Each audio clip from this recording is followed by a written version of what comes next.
So Warner Brothers has found themselves sued for over $8 million over Harry Potter. And this comes up just weeks after Warner Brothers was publicly accused of ripping off extras, big-named extras, basically lying to them, paying them nothing. I mean, this stuff, it is bad, really, really bad for the brand. Now, the timing of all of this could not be worse for Warner Brothers. They're desperate right now. They need success, and they are trying to rebrand Harry Potter. I mean, look at this headline, these new ones here.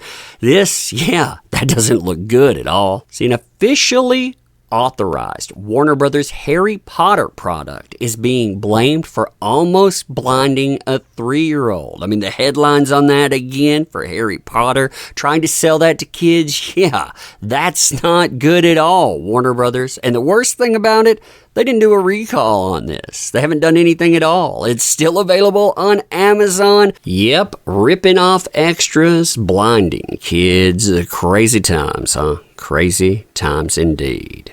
All right, so hey there to all you fine folks on this fine day, by the way. I hope you were doing excellently. Man, the headlines for Harry Potter right now, they are bad. Bad as in sued for $8 million, potentially blinding, not caring about children, and ripping off your extras. Now, as far as the danger to kids sued for $8 million portion is concerned, this deals with a specific product. This is the Harry Potter Illuminating Wand pen. You can see that section spelled out clearly right here. And here's a kicker. According to the lawsuit, the danger to kids and other people, this isn't the first time that something like that has been mentioned. In fact, in 2019, a reviewer named Jen put up a review on Amazon entitled Almost Killed Me. That's right, almost killed me. And listen to this here. Quote, worst design ever for a child. I gave it to my 7-year-old, so it's basically 2 pieces.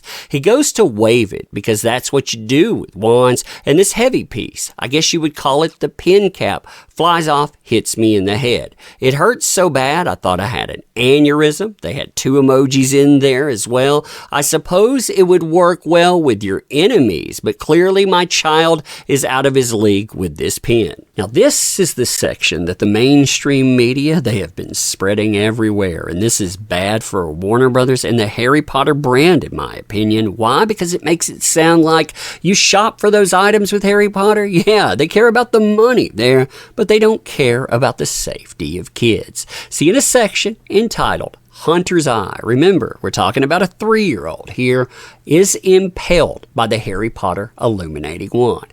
See, they say, you know that review there? Yeah, that review, there were no corrective actions in response to any kind of information like this. And after that, after it had been published, you have the parents of the kid go to a store called The Boy Wizard.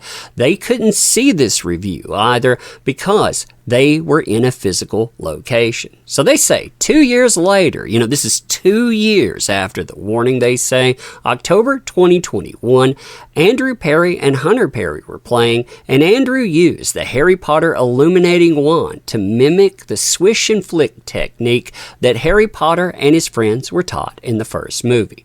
Now, at the time, they note, Hunter was out of Andrew's reach. Thus, had Warner Brothers, that's the defendants here, had anyone manufacturing this ensured that their product remained intact when used as a wand, Hunter would have been safe from any potential injury. Defendants, however, did not ensure that their product remained intact when used as a wand. Instead, because of the defective design and or manufacture of the product, the shaft of the wand rested loosely in the hilt, too loosely to withstand the forces exerted when used as a wand, like in the films and the books. Tragically, as a result, when Andrew performed the swish and flick technique from the film, the sharp, pointed metal shaft flew freely out of the hilt and impaled the 3-year-old's left eye. Now, there are pictures with this too, pictures I am not going to share, and descriptions. You can pause here and read them as well, but I'm not going to go over those. Instead,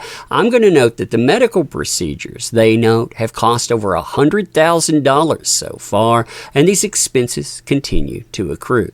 They also say, this isn't the only thing that has happened, and this has resulted in permanent disability. See, prior to the injury, they note Hunter's eyes were completely healthy. He had no problems with them. But due to the injury caused by the defective product, Hunter's doctors have permanently prohibited him for the rest of his life from engaging in any physical activity that might jostle his injured eye and cause another retinal detachment. That means no sports, no roughhousing, or engaging in any other contact activity for the rest of his life. On top of that, they say there's psychological harm that's manifested in behavioral issues that have not existed before. Now, accordingly, they have asked for $8 million in compensatory damages because of the permanent disability. They have also asked for punitive damages plus other damages as well. Now, additionally, you have this call-out that's being added to articles about this. Ones that's exposing the way extras get paid and how named people in the Harry Potter franchise get paid.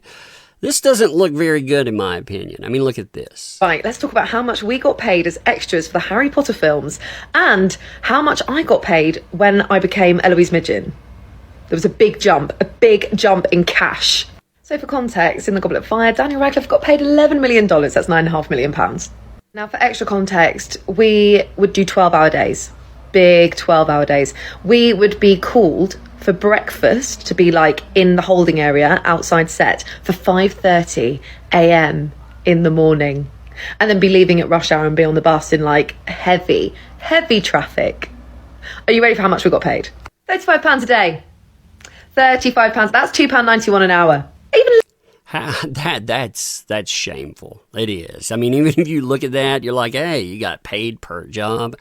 Yeah, that's not a livable wage. They expect you to take all day, stand around. Now look at what they pay her when she gets named. That's crazy too. Even legal? Is that legal? That's chaos. Looking back, that is chaos. I will show you what I spent all my earnings on at the end of this video though, and it is iconic. So when I became the part of Eloise Midgen, honestly, little did I know that day when I was going to set how the day would change for me and my bank account. So before, like my friends, humble extras, £35 a day, £2.91 an hour, I then got paid, when I got this part, I got paid £70 a day. They doubled it. They just doubled it. Wow, £70 a day. They doubled your pay. Again, you look at the amount of money, you look at the amount of hours being put in. This has been used as a call-out. Again, that's being showcased as they don't care about the people in their films. They don't care about the consumers. And Warner is in a desperate state right now. They don't need these type of headlines. They have been losing cash. Oh, it is bad stuff. But anyway, let me know what you think about all of this, though. And as always, appreciate the heck out of you. You make this stuff work. Thank you. Can't say that enough. Want to help out the channel? Share this everywhere.